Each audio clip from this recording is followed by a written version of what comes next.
Assalamualaikum warahmatullahi wabarakatuh. Perkenalkan nama saya Firmansyah, saya dengan NPM 23351018 dari kelas 6B. Dan di sini saya akan menjelaskan tentang proyek saya. Eh, untuk UAS teori ini, saya menggunakan database metabolic syndrome dalam bentuk CSV. Pertama di sini saya mengimpor dulu data saya dari Drive. Lalu di sini saya mengimpor library-library apa saja yang saya pakai, dan di sini saya menampilkan info dari tabelnya. Seperti yang terlihat di sini ada tabelnya, info-info tabelnya, umur, uh, material, rice, dan yang lain sebagainya. Lalu data descript ini untuk menampilkan count, min, dan std minimal dan maksimal dari data yang ada di atas. Lalu ini data save untuk men-save datanya dengan apa tuh total 80 baris dan 14 kolom. Lalu data is null sum ini untuk melihat uh, apakah ada nilai yang kayak nilai hilang atau mungkin nilai kacau gitu. Lalu ini data replace ini untuk mengatasi nilai-nilai yang hilang dengan cara menukarnya menjadi NA. Lalu ini data metabolik. Untuk data metabolik itu di situ kan ada yes sama no. Nah, yes itu saya jadikan satu dan no itu saya jadikan nol. Lalu di sini ada data log, np, none ini untuk memperbaiki data blood course, blood blood close-nya. Lalu di sini untuk memperbaiki triglyceride-nya.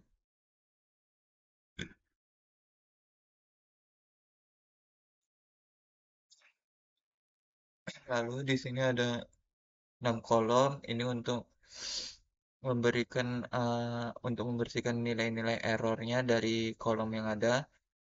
Lalu ada 6 input sim strategi median ini untuk menginputkan nilai median supaya bisa dibaca oleh mesin learning. Lalu cut calls, nah ini untuk menginput data-data dari yang akan digunakan untuk data main dengan data targetnya. Lalu menampilkan label encodernya. Lalu di sini ada data metaboliknya, itu yang bagian tadi yes dan no-nya. Lalu di sini untuk menampilkan dalam bentuk nmap-nya. Seperti yang terlihat di sini ada 1025 untuk S dan su. Lalu di sini ada SNS convert S metabolic syndrome-nya ini untuk menampilkan data metabolic syndrome-nya dengan angka-angkanya yang ada di atas ini. Untuk nol tadi itu no dan satu itu yes kalau tidak salah ya. Lalu ini data drop dengan metabolic syndrome-nya saya memakai satu. Lalu data Y-nya data targetnya. Lalu ini jumlah data yang di training dan jumlah data yang di testing.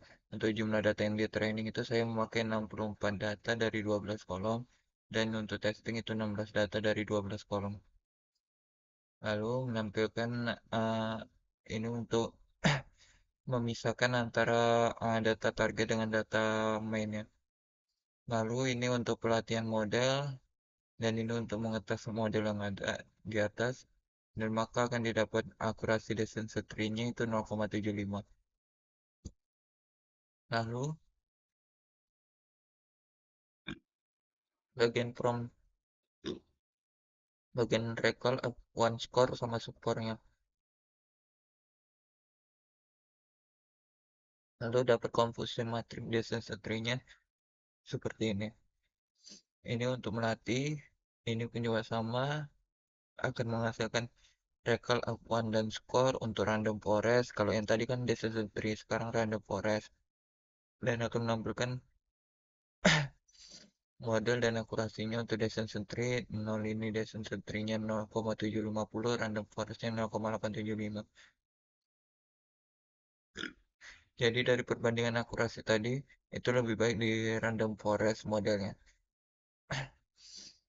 Lalu ini untuk important, ini untuk menampilkan fitur dan importance-nya dari beberapa kolomnya dan juga datanya. Lalu ini tabel import, fitur import secara Random Forest-nya, dan maka akan dapat diprediksi pasien barunya itu prediksinya itu satu. Baru model terbaiknya seperti yang saya bilang tadi, dari tabel ini itu Random Forest. Baik, mungkin segitu saja yang dapat saya sampaikan. Apabila ada kesalahan kata atau belibet saat saya menyampaikan materi ini, saya mohon maaf. Saya akhiri wabillahi taufiq wal hidayah. Assalamualaikum warahmatullahi wabarakatuh.